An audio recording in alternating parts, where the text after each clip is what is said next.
Ambati silks Kanchipuram sorry store now in Vijayawada. Exclusive పట్టు saris, సల్వాస్ and lehengas.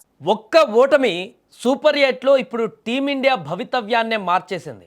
T20 ప్రపంచ కప్లో అజేయంగా దూసుకుపోతున్నటువంటి టీమిండియాకు దక్షిణాఫ్రికా గట్టి షాక్ ఇచ్చింది. నిన్న సూపర్ 8లో భాగంగా జరిగిన కీలక పోరులో భారత్ అన్ని విభాగాల్లోనూ విఫలమై 76 పరుగుల భారీ తేడాతో ఓటమి చవిచూసింది. దీంతో -3కి పడిపోయింది నెట్ రన్ రేట్.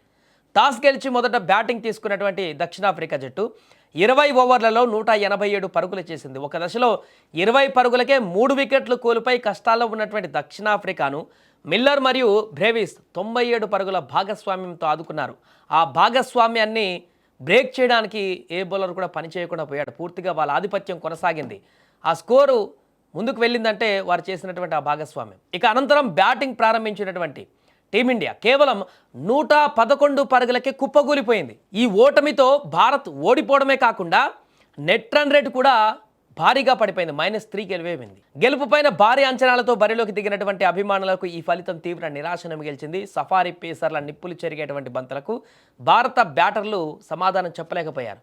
పవర్ ప్లేలోనే కీలక వికెట్లు కోల్పోయి టీమిండియా పీకలోతు కష్టాలు పడిపోయింది. ఇక సూర్యకుమార్ యాదవ్ కెప్టెన్సీ ఇన్నింగ్స్ ఆడతారని ఆశించిన ప్రత్యర్థి వ్యూహాలకు బలైపోయాడు. లక్ష్య ఛేదనలో ఏ దశలోనూ భారత్ పోటీలో ఉన్నట్లు కనిపించలేదు. వరుస విరామాలలో వికెట్లు కోల్పోవడంతో ఇన్నింగ్స్ పేక మెడలా కూలిపోయింది. ఫలితంగా భారీ రన్ రేట్ నష్టంతో భారత్ ఓటమి పాలైంది. ఈ ఓటమితో సూపర్ 8 పాయింట్ల పట్టికలో భారత్ స్థానం దిగజారింది. తదుపరి మ్యాచ్ల్లో భారీ విజయాలు సాధిస్తేనే సెమీస్ రేస్లో నిలిచేటువంటి అవకాశం ఉంటుంది. ఓటమి తర్వాత ఇప్పుడు సెమీస్ సంక్లిష్టంగా మారింది.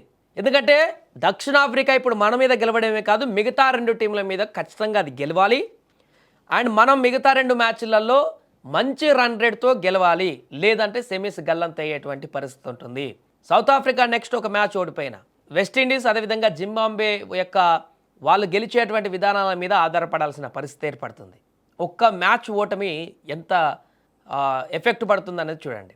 మైదానంలో ఫీల్డింగ్ తప్పిదాలు, బౌలింగ్లో ధారాళంగా పరుగులు ఇవ్వడం నిన్న మ్యాచ్లో శాపంగా మారిపోయాయి. బ్యాటింగ్లో కనీసం పోరాట పటిమ కనబరచకపోవడం విమర్శలకు తారిస్తుంది. అలా వచ్చి ఇలా వెళ్ళిపోయారన్నట్లుగా సాగింది. అందరూ బ్యాట్స్మెన్ అందరూ కూడా టాప్ ఆర్డర్ నుంచి మిడిల్ ఆర్డర్ వరకు ఒక్క శివన్ దూబే కొంత రాణించాడు తప్ప మిగతా వాళ్ళందరూ కూడా ఇది టీ20 వరల్డ్ కప్, అది కూడా సూపర్ 8 గేమ్ అనేటువంటి ఒక రెస్పాన్సిబిలిటీ కూడా తీసుకున్నటువంటి ప్లేయర్ ఒక్కరు కూడా కనిపించలేదు దాంట్లో. పూర్తిగా ఇంతమంది బ్యాటర్లు 7-8 నెంబర్ల వరకు బ్యాట్స్మెన్లు ఉన్నా కూడా దక్షిణాఫ్రికా బౌలింగ్కి ఈ రకంగా దాసోహం అవ్వడం అయితే క్రీడా అభిమానులను జీర్ణించుకోలేకపోతుంది. ఎందుకంటే చాలా పెద్ద ఓటమి పరుగుల పరంగా చూస్తే 111కి ఆల్అవుట్ అవ్వడం ఏంటి, దారుణమైనటువంటి ఓటమి ఇది. దీంతో ఇప్పుడు అభిమానులందరూ కూడా అసలు సెమీస్కు వెళ్తుందా లేదా టీమిండియా, లీగ్ దశలో చిన్న టీంల మీద గెలిచాం, మిగతా టీంలకు కూడా గెలిచాం, మరి సూపర్ 8లో ఇలాంటి పరిస్థితి ఉంటే కనీసం సెమీస్ కన్నా వెళ్తారా, సెమీస్కి వెళ్ళి అక్కడ గెలిచేటువంటి పరిస్థితి ఉంటుందా?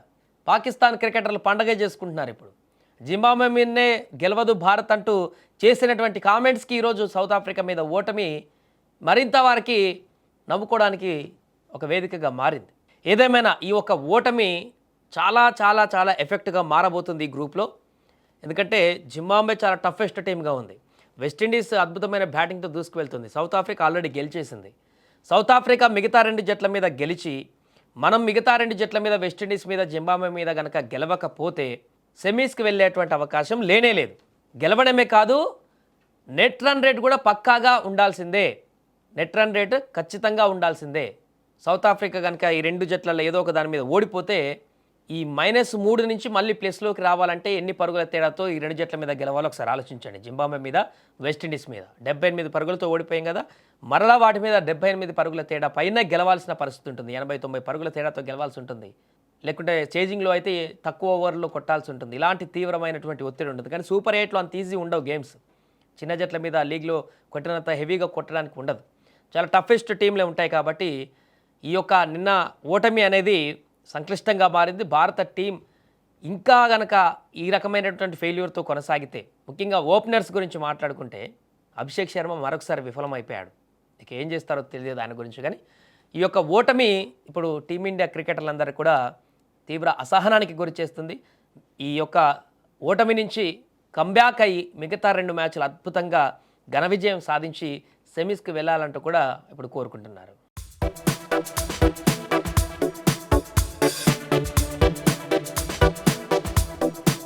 న్యూస్.